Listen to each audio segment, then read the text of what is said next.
नमस्कार, आप देख रहे हैं ग्लोबल हेराल्ड न्यूज़ और मैं हूं आपके साथ मेघा जैन। आज हमारे साथ एक खास मेहमान मौजूद है और वो खास इसलिए भी है क्योंकि उन्होंने पूरे इंदौर शहर को गौरवान्वित किया है। आज हमारे साथ मौजूद है रिति भाटी, जिन्होंने Mrs India runner up contest में एक जीत हासिल की है।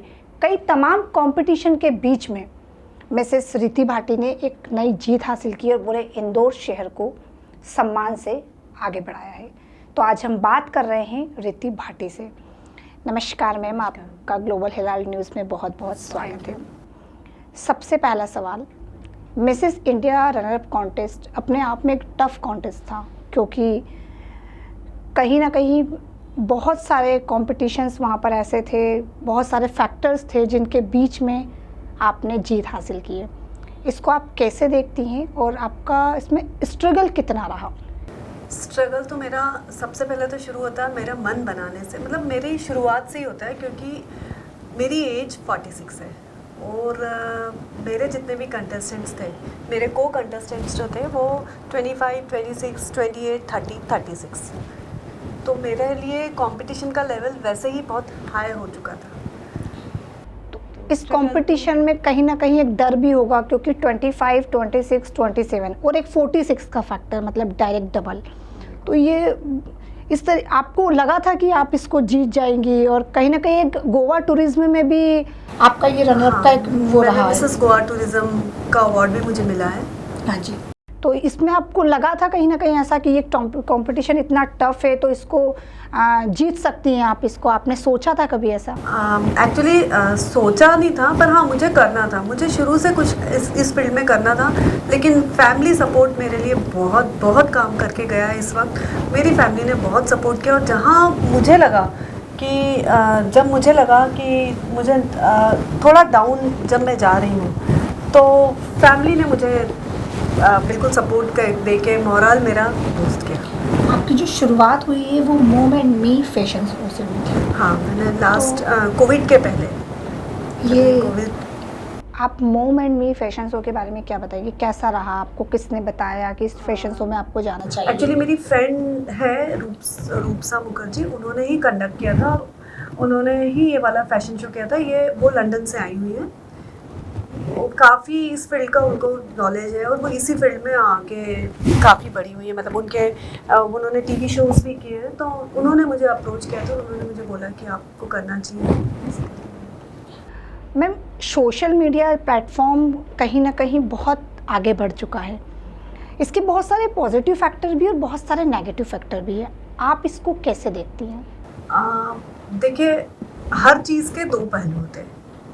आप अगर सोशल मीडिया को एक नॉलेज और जिस चीज़ के लिए वो है कि लोगों से कनेक्ट होने के लिए सिर्फ उस तरह से देखेंगे तो काफ़ी इजी हो जाता है। वो हमको प्रमोट करने के लिए, हमारी चीज़ों को आगे बढ़ाने के लिए एक इजी मीडियम है, जिससे कि जो लोग नहीं पब्लिसिटी या नहीं प्रमोशंस पे खर्चा कर पाते हैं, आपने सोशल मीडिया पे डाल दिया, आप लोगों तक पहुंच सकते हो उसके ज़रिए। लेकिन हाँ, अगर आपकी राह ही गलत है तो फिर तो हर चीज़ ही आपको नुकसान देके ही आएगी। उसमें आपकी सोच पे डिपेंड करता है, आप किस सोच से आगे बढ़ रहे हैं। मैम, आज आपने जो कॉन्टेस्ट जीता है उसके बाद कहीं ना कहीं आपकी आगे की क्या प्लानिंग से, मतलब मूवीज़ के लिए या फिर और आगे कोई फैशन शोज या फिर आगे टेस्ट? रुकना तो नहीं है, लगातार यहाँ पे रुकना तो नहीं है। जो भी आप ऑफर्स आते हैं, कोई एक कुछ चीज़ें आई भी है, कुछ चीज़ें पाइपलाइन में भी है, तो जो सही होगा, जो सच में करना चाहिए, आगे तो बढ़ना। मतलब कहीं ना कहीं एक इंदौर शहर से बॉम्बे तक का सफ़र तय करने के बारे में आप सोच चुकी हैं? हाँ, सोचा तो है और करना भी है, एक्चुअली करना है। इंदौर शहर को अभी रिसेंट में ही स्वच्छता में 5वां नंबर मिल गया है, और चूँकि आप इंदौर से हैं तो इंदौर शहर के बारे में क्या कहेंगी आप? देखिए, वहाँ मैं आपको बताती हूँ, वहाँ मेरी इंट्रोडक्टरी स्पीच थी, तो मतलब मेरी लाइन ही ये थी कि मैं इंडिया की क्लीनेस्ट सिटी इंदौर से हूँ। तो मतलब मेरे लिए वो एक पहचान का वो विषय वो था कि मैं इंदौर से हूँ, और मुझे बहुत प्राउड हो रहा था ये बताने में। जब मुझसे क्वेश्चन किया गया है, जो वहाँ कोई बहुत सारे राउंड्स होते हैं, तो ऐसे क्वेश्चन आंसर राउंड था, तो उन्होंने क्वेश्चन किया था कि आप की रोल मॉडल क्या है। तो मैंने उनको यही आंसर किया था कि मेरा born and brought up Indore का है। तो मैंने जो बचपन से सुना है, मैंने अहिल्या देवी के बारे में, रानी अहिल्या देवी के बारे में बहुत सारी स्टोरीज सुनी है और बहुत सारी बातें पता है। तो जैसे उनका था कि उन्होंने लाइफ के आफ्टर 50s वाला जो पीरियड होता है, उसमें उन्होंने राजपाट संभालने की शुरुआत करी। फिर उन्होंने वुमेन एम्पावरमेंट पे बहुत सारा काम किया है। तो वो तो खैर रानी है, लेकिन मुझे कहीं ना कहीं उन्होंने बहुत ज़्यादा इंस्पायर किया। आज मैं भी अपने आफ्टर 40s वाले इसमें हूँ, तो मुझे ऐसा लगता है कि इस उम्र में आके अगर मैं कर रही हूँ, तो कहीं ना कहीं वो जो स्टोरीज जो बचपन में थी, वो अंदर तक। Age is not to be factor from the career. Age तो वैसे भी कोई फैक्टर नहीं। किसी भी करियर, किसी भी काम को करने के लिए एज कोई मुद्दा रखता भी नहीं है। मैम, बहुत सारे लोग जब बॉलीवुड इंडस्ट्री में एंट्री करते हैं और ऐसे छोटी छोटी जगह से ही कहीं ना कहीं छोटे छोटे शहरों से जाते हैं, तो आजकल हम सुन रहे हैं कि नशे में गिरफ्त बहुत हो रहे हैं। और हाल ही में हमने अभी शाहरुख खान के बेटे सुशांत सिंह के बहुत सारे केसेस देखे। इसको आप कैसे देखती हैं? एक्चुअली क्या होता है कि जब हम कुछ करने की कोशिश करते हैं या करना शुरू करते हैं, तो या तो हम दो तरह से सोचते हैं कि हमें जीतना ही है, हमें आगे ही बढ़ना है।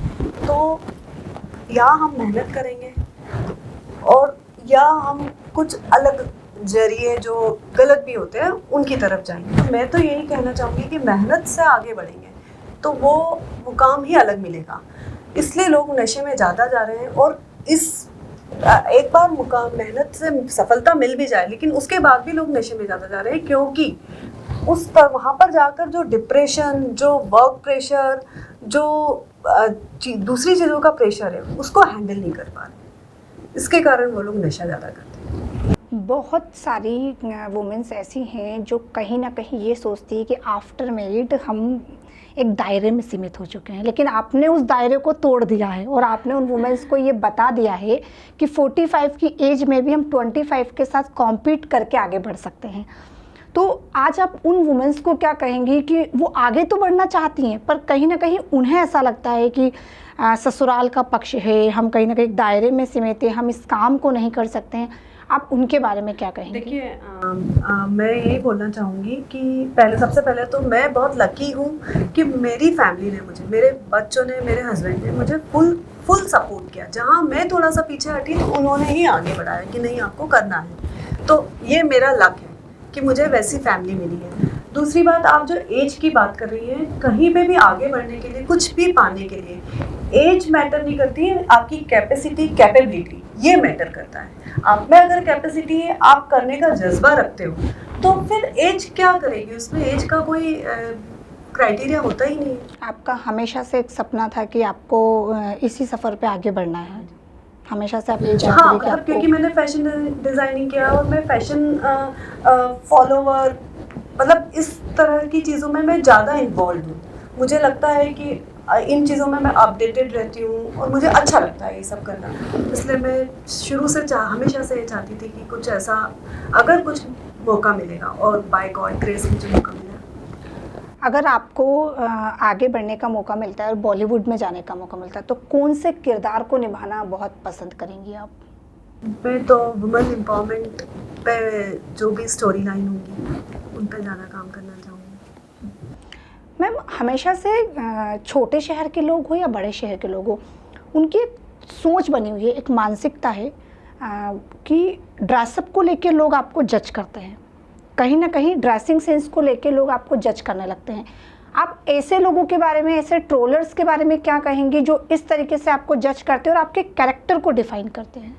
एक्चुअली वो बीमार है जो इस तरह से ड्रेसेस को लेके जज कर रहे हैं। और ये छोटे शहर और बड़े शहर वाली बात भी नहीं है, बड़े शहरों में भी ऐसा होता है। और छोटे शहरों में क्योंकि लोग कम होते हैं, हम एक दूसरे को ज़्यादा जानते हैं, इसलिए हमें ज़्यादा लगता है कि ऐसा हो रहा है, तो हम पे अफेक्ट ज़्यादा करती है वाली बातें।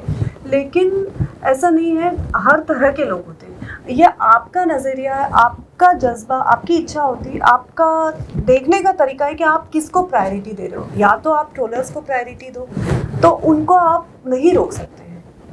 क्रिटिसिज्म हर जगह हर चीज़ में होता है। आप पूरे कपड़े में भी रहेंगी, देखने वाले की नज़र होगी और बोलने वाले का मुंह होगा, तो आप उसको नहीं बंद कर सकते। इसलिए वो नहीं, आप तो आगे बढ़ो। मैंने तो ये ही सीखा है कि आप आगे बढ़ो, हर तरह के लोग आएंगे। अगर आप सही राह पे बढ़ रहे हैं तो कोई आपको नहीं रोक पाएगा। मैं फिर यही पूछना चाहूँगी, 45 की एज में भी इतनी अच्छी फिटनेस और इतनी अच्छी सेहत, इतना अच्छा ग्लो, कैसे? लोगों को इसके बारे में क्या बताएंगे, हमारे व्यूअर्स को क्या बताएंगे? मैं थोड़ा सा रूटीन फॉलो करती हूँ।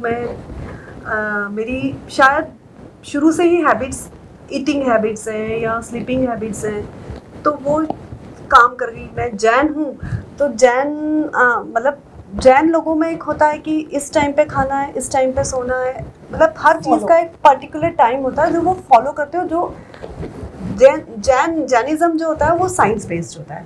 जो आपकी बॉडी के लिए अच्छा होगा वो उन्हीं रूल्स को फॉलो करने का होता है। तो शायद इसलिए वो मेरे लिए, मैं यहाँ पर भी लकी रही हूँ कि मैं जैन हूँ, तो मैंने बचपन से वही टाइम पे खाना, सोना, पॉजिटिव थिंकिंग। इस चीज़ में पॉजिटिव थिंकिंग बहुत कम है, क्योंकि फिटनेस, आपकी अगर माइंड पॉजिटिव नहीं है तो आपकी बॉडी फिट हो नहीं सकती। मैम, वापस से कोरोना ने एंट्री कर ली है और अब तो ओमिक्रॉन जैसा वायरस भी आ चुका है जो कोरोना से 40% ज़्यादा असरदार है। लेकिन कहीं ना कहीं हम बहुत जगह देख रहे हैं, बड़ी बड़ी सिटियों में भी देख रहे हैं, राजधानी में भी देख रहे हैं कि लोग सतर्क नहीं हैं। आप उन लोगों को क्या कहेंगे? मैं तो यही कहूँगी कि हम 2 साल नहीं, हम 10 साल पीछे जा चुके हैं एक कोरोना वायरस के कारण। तो अब सतर्क होने का टाइम आ गया है, क्योंकि हमारी जो यंग जनरेशन है, सबसे ज़्यादा इफ़ेक्ट उन पे आ रहा है, उनकी स्टडीज़, उनके काम पर। तो अब प्लीज़, अब हमें इस बारे में सतर्कता से सोचना चाहिए, और जो भी नॉर्म्स हैं, गवर्नमेंट ने जो हमारी हेल्थ को लेके नॉर्म्स बनाए, उन रूल्स को फॉलो करना चाहिए।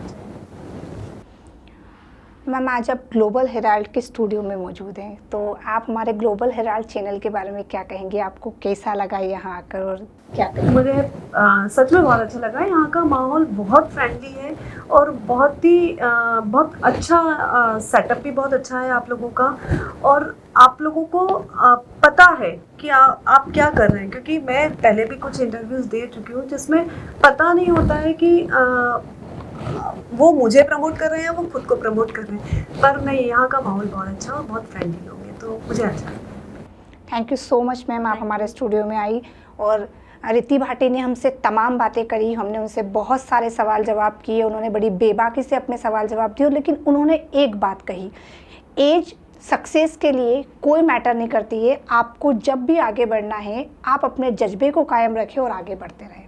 Thank you so much.